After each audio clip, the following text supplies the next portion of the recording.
The Oshkosh Area Humane Society presents Happy Tales.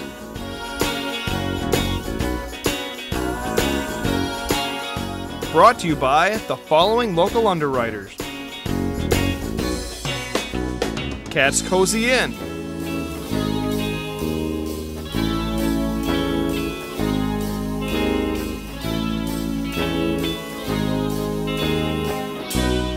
Poop Patrol,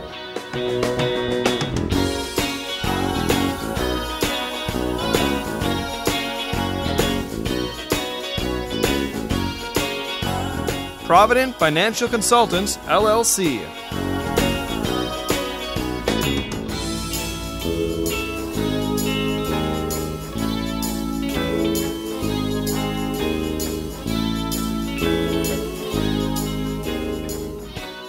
Hi, welcome to Happy Tales. I'm Joni Geiger from the Oshkosh Area Humane Society, and this is Cheryl Rosenthal. And today we're going to do something a little bit different. I'm actually going to turn this over to Cheryl, and she's going to talk about litter box issues. Thanks, Joni. Let's get started. As we said, today we're going to explore litter box issues and what we can do to prevent them, or to make sure that if you're having a litter box issue, how you can correct them. One of the first things that we want to remember is cats are the closest to their wild ancestors of any of our domesticated animals.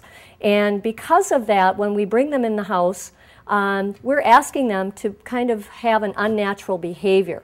When cats are in the wild, they can pretty much, like any wild animal, go to the bathroom wherever they want to.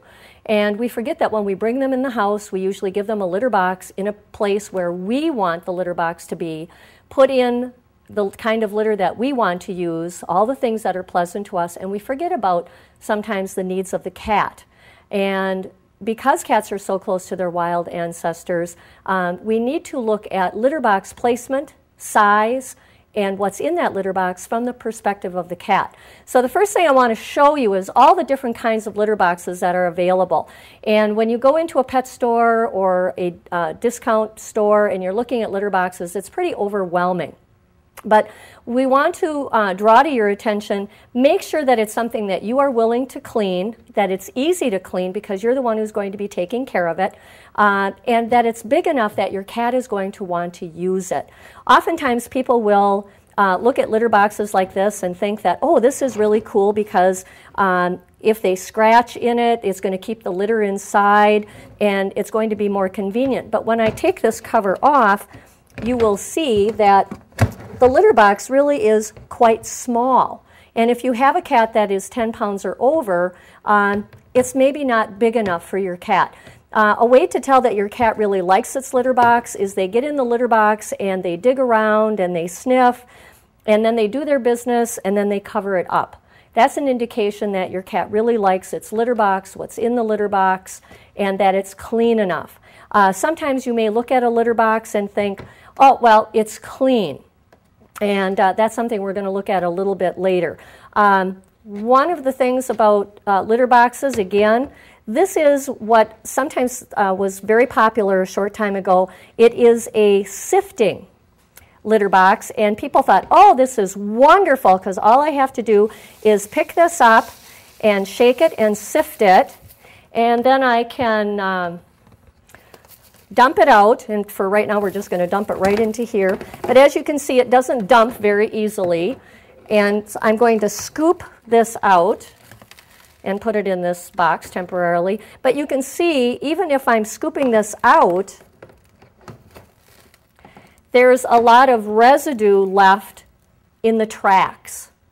Now the concept behind this is that you turn this layer of the box a half turn, and then you put it under the other litter box. Well, I don't know about you. I don't want to set this on my floor.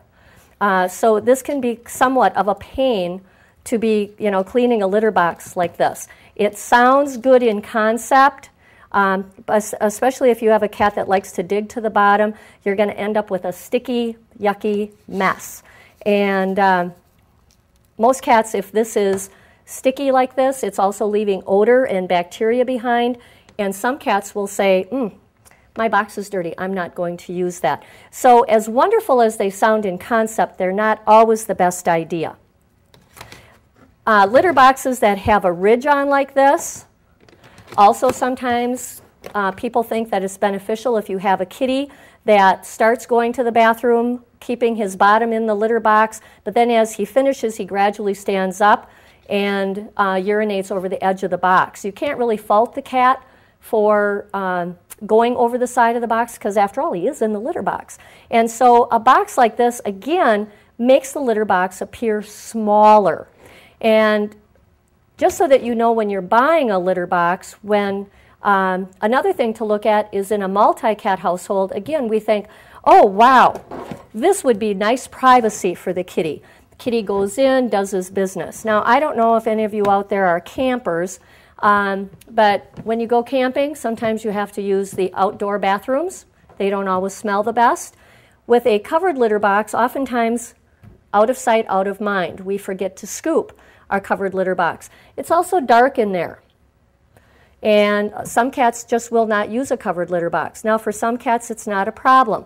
But that's one of the things that we look at if someone says that their cat is having a litter box issue. Is it a covered box? Another issue that can happen with a covered litter box in a multi-cat household is there's only one way out and one way in. And again, cats are very territorial.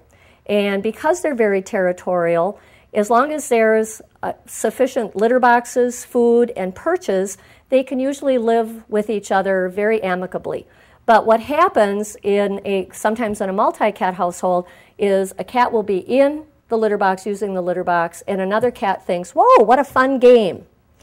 I'm going to attack the cat when he comes out of the litter box. And the cat doing the attacking thinks it's a game. The cat that was indisposed finds it very irritating, decides never to use that box again because of the incident that happened, and decides to use a corner of the living room.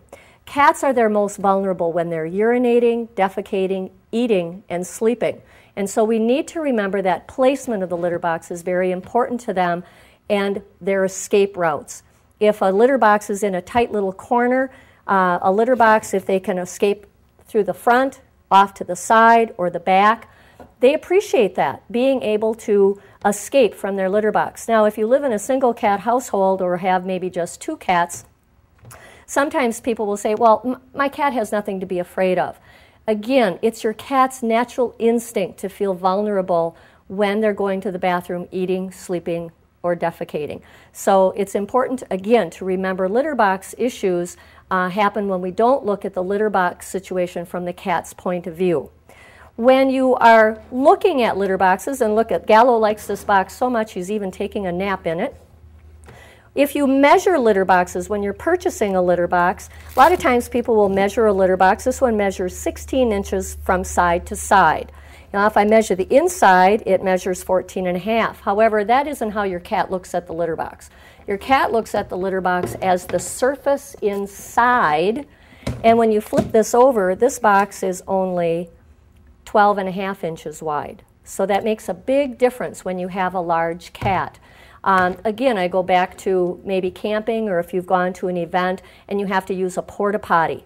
Compare that to the size of your own bathroom. A lot of homes have more than one bathroom. But yet, when we have a cat in the house, a lot of people want to have just one litter box. The best rule of thumb for litter boxes with cats is 1 litter box per cat plus 1. So in the case of Gallo here and Smoke, who spend a lot of time in this room, the best rule of thumb for them is 3 litter boxes to have the best chance of not having a litter box issue. Every time you add a cat to your household, you increase the possibility of having a litter box issue by 10%. So if you have 5 cats, you have a 50% chance of having a litter box issue. So it's very important to look at where can you put sufficient litter boxes for the number of cats that you have. Again, with litter boxes, if you have a kitty that likes to maybe scratch the litter over the side of the litter box and you're tired of cleaning it up, you can go to a larger storage container. What we have found here at the Humane Society is that this is a wonderful litter box. But this storage container is a little bit bigger and often accommodates the cats better. And plastic is plastic, and after a while, urine and feces is going to permeate that plastic box, and truth is, you just need to get rid of it and get your cat a new bathroom.